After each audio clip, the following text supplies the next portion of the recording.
Halos taon-taon ay merong lumalabas na balita na itong 6'10" center o sabihin na natin na point center na si CJ Lane ay sasali dito sa PBA draft.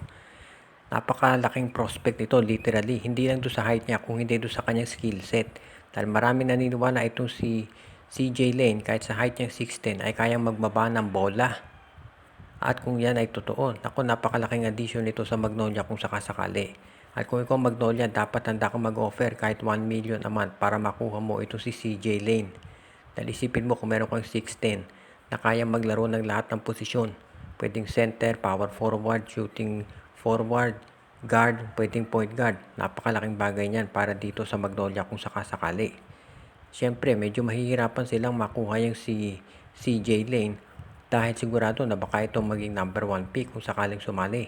Pero, hindi pa rin tiyak yan dahil medyo matagal itong hindi nakapaglaro o matagal na hindi napabalita. Kaya may posibilidad na bumagsak ito sa number 2 o 3, lalo na kung mag-apply sa draft si Justin Baltazar dahil parang buo na ang loob ng Converge na si Baltazar ang kukunin. So kung sakaling maging number 3, itong si CJ Lane, pwedeng-pwede ang makuha ng Magnolia. Basta kailangan makuha nila yung pick ng Terra Firma.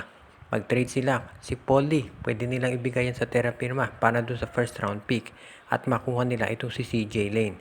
Kapag nagkataon, masusolve na yung problema ng Magnolia kahit anumang posisyon yung kinakailangan ni Coach Chito Victolero. Pwede ito si CJ Lane na center sa height niya 16. Pwede ito maging power forward, pwede maging small forward, pwede maging shooting guard. Kaya sa tingin ko, magiging magandang addition to dito sa Magnolia. Ngayon, siguro kaya hindi pa to sumasali sa draft ay tinitignan pa niya kung may offer sa abroad.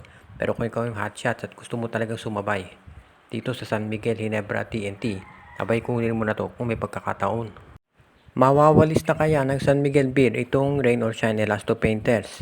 3-0 na ang kartada dito sa serye at alam natin na sa kasaysayan ng PBA ay isang team pa lang ang naka-recover mula dyan sa 0-3 deficit.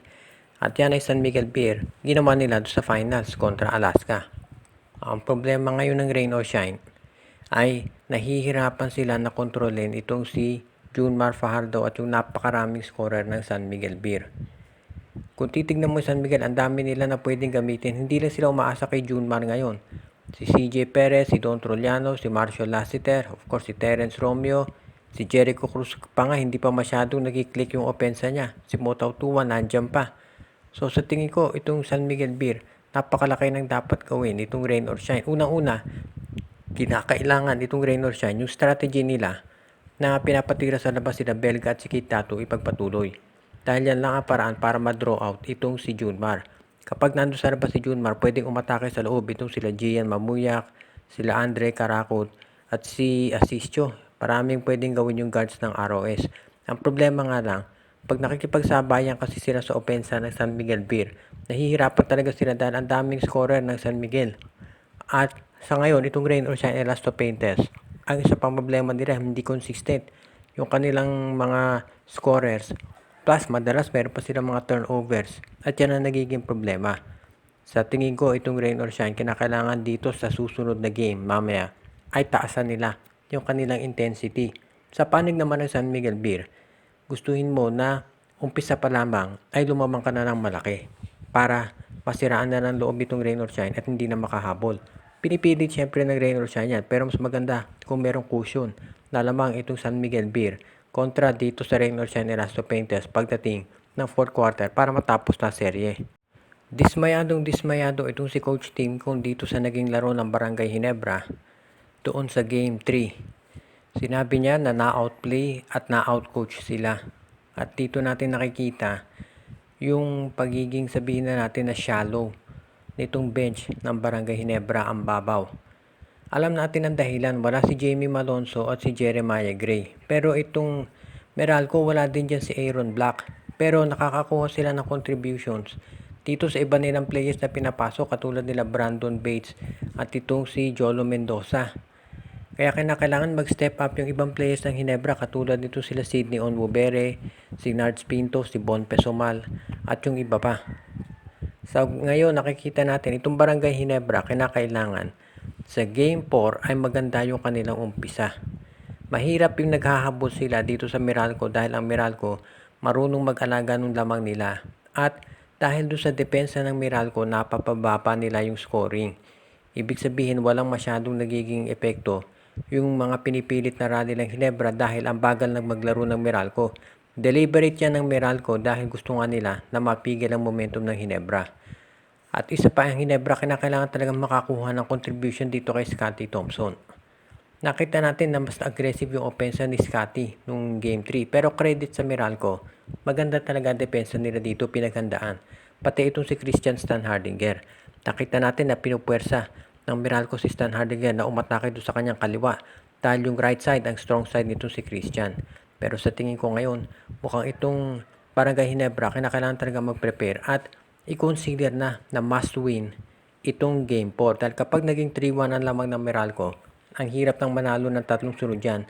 Talo na nga at parang limitado yung bench nitong Barangay Ginebra kumpara dito sa Meralco Bulls sa ngayon.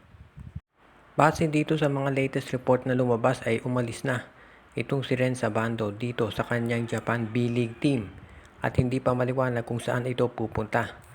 Parang katulad ito ng nangyari dito kay Kai Soto na ang balita ngayon ay umalis na rin dito sa kanyang Japan B-League team at isa ng free agent at hindi pa alam kung saan mapupunta. Ngayon, ang masasabi natin, itong si Renz Abando ay isa doon sa mga top players na talagang inaabangan. Of course, hindi lang dito sa PBA kung hindi maski na dito sa ibayong dagat. Pero ang tanong, kung ito bang si Abando ay maglalaro o sasali dito sa PBA dahil mayroong mga speculation na iyan ang mangyayari. Pero kung sakasakali na itong si Renz Abando nga ay magpapadraft sa PBA, syempre makikig-consider yan na isa doon sa mga number 1 pick agad.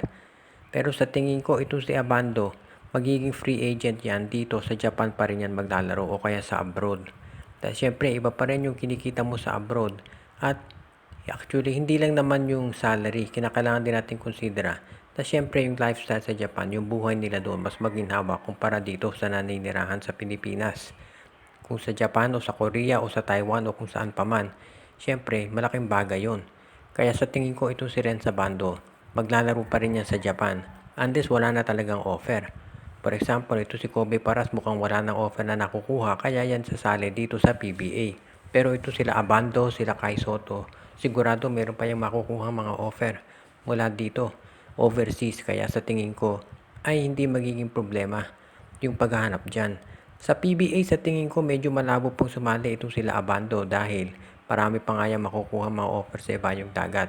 Pero eventually sa tingin ko maglalaro din sa PBA itong si Renz Abando. At syempre yan ang hope ng maraming teams dito, partikular na itong SMC at MVP Group. Shout out kay Joseph Pineda, Joshua Giray Espejo at Rosales family, kay Ireneo Salangsang, Edwin Carmona Jr., Michael D., Dexter Domer, Enju, pinabati din natin ang Anthony Alon family, pati na rin si Kagawad Katsakino Dukusin, Ronald Berbosidad, RG Bueno at Dalina family, Judy Edwina, Shaina, Carl, Jaira at Jonah Villarosa, OG, Len, Gio at Gia Santillana at Tagle family, JJ si Boom, pati na rin si John Mike Winky, si Carl Alarcos, Juan Solege, Kuya Mike TV, pinabati din natin si Romeo Conchada, Jonald Malyari, Junjun, Angie, Patpat at B-Boy Matas, Jason Mendoza, Dexter Domer, RG Bueno at Dalina family, Donel Santiago at ang iba pa nating taga-subaybay.